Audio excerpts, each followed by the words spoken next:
1940, Britain was isolated. On June 22, 1941, Germany launched Operation Barbarossa against Russia, and by August 20th, the Wehrmacht was on the outskirts of Leningrad. On December 7, 1941, the Japanese bombed Pearl Harbor, territory of Hawaii, sinking most of the U.S. Pacific Fleet, and quickly turned their attention to the Philippine Islands.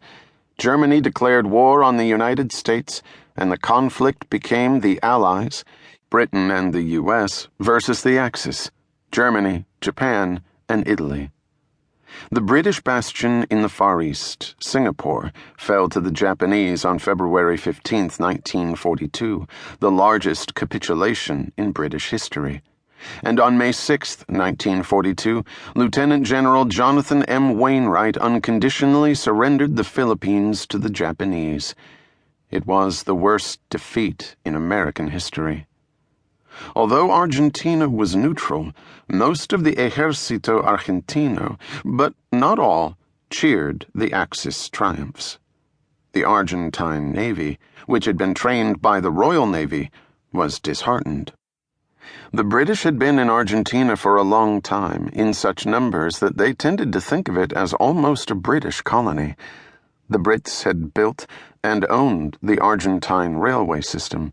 There was an Argentine branch of Harrods, the famed London department store, in downtown Buenos Aires, and many members of the upper class had been educated and continued to educate their children in Argentine versions.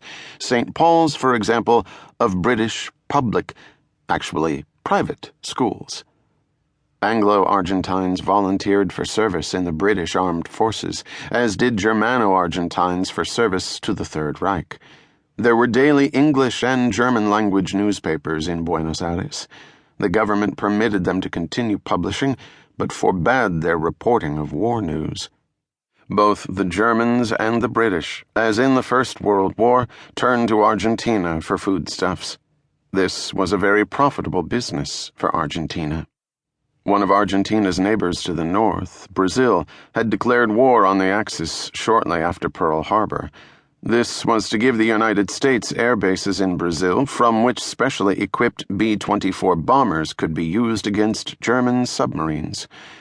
The Nazi Unterseeboots, U-boats, had been interdicting British merchant ships carrying Argentine beef and other foodstuffs to England. On April 18, 1942, 16 B-25 bombers took off from the aircraft carrier USS Hornet and bombed Tokyo.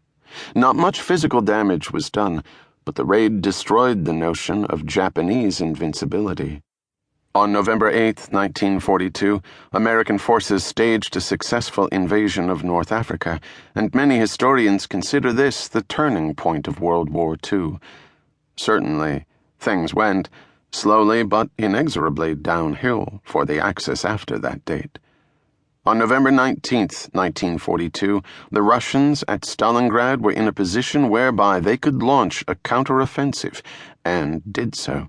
They quickly surrounded the German Sixth Army, which Hitler had ordered to fight until the last man and the last round. On January 31, 1943, Field Marshal von Paulus surrendered the southern sector, and on February 2, 1943, General Schreck surrendered the northern group. 90,000 German soldiers became prisoners, and perhaps at least that number were in unmarked graves. The Russian march to Berlin began. On September 3, 1943, Anglo-American forces landed in Italy. The same day, Italy surrendered unconditionally to the Allies. On June 6, 1944, the Allies landed in France. The Germans surrendered Paris on August 25th. On October 20th, 1944, MacArthur made good his promise, "I shall return," by landing his Sixth Army on Leyte Island in the Philippines.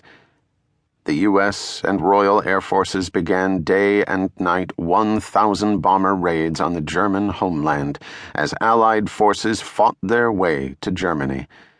On January 16, 1945, the Red Army breached the German front and marched as much as 20